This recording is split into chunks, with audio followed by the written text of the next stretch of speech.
En ce moment, je suis en vacances en Écosse et outre des routes très dépaysantes, des paysages fantastiques, j'ai eu l'occasion de visiter le château de Stirling. C'est l'un des plus gros châteaux d'Europe et il se trouve que en déambulant dans ce château, à un moment donné, je suis passé dans un couloir où il y avait différentes frises avec les grands personnages historiques du château, mais également différents panneaux sur l'art de gouverner un royaume et je me suis dit du coup que je pourrais faire une petite série de vidéos sur les leçons de management royal. Donc ce que je te propose du coup c'est cette petite série. Alors la première leçon de management royal, c'est l'importance d'asseoir son autorité et cette leçon elle est tirée de l'histoire de Jacques II d'Écosse du coup. Alors en quelques mots sur son histoire, en fait à 6-7 ans il a été couronné parce que son père venait d'être assassiné, Jacques Ier du coup. Et du coup il y a 3 familles en fait qui se sont bagarrées pour avoir la régence et pour avoir la tutelle de Jacques II, les Livingstone, les Crichton et les Douglas. Et ce qui s'est passé en fait, c'est que ces différentes familles, elles ont essayé d'enlever successivement Jacques II, d'enlever sa maman, etc., etc. Il y a eu, enfin bref, je te passe un petit peu les détails. On est très très proche d'une histoire à la Game of Thrones où on se bagarre clairement le royaume.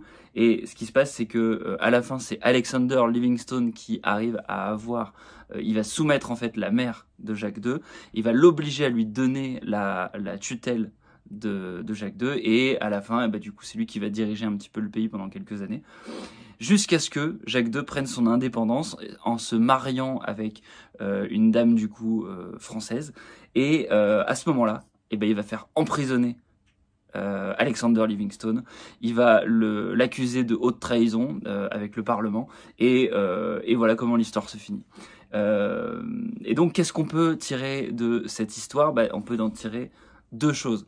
La première, c'est que quel que soit l'environnement dans lequel tu évolues, n'importe qui, aussi insignifiant qu'il puisse paraître, peut à la fin sortir comme le leader qui gagnera à la fin. Ce que ça veut dire, c'est dans ton équipe, tu peux avoir un employé qui arrive et qui est débutant, et à la fin, eh ben, c'est peut-être lui qui sera ton chef, tout simplement parce que le leadership, il peut arriver de n'importe où. Ça veut pas dire que tout le monde sera un leader et tout le monde va sortir comme ça de nulle part, mais cette leçon de Jacques Ier qui au début, enfin Jacques II pardon, qui au début a 6-7 ans et puis qui à la fin émerge comme celui qui gagne entre guillemets, bah, c'est un petit peu Arya Stark dans Game of Thrones, où au début c'est la petite fille que personne attend et puis qui devient à la fin la plus puissante, la plus forte dans les combats, etc.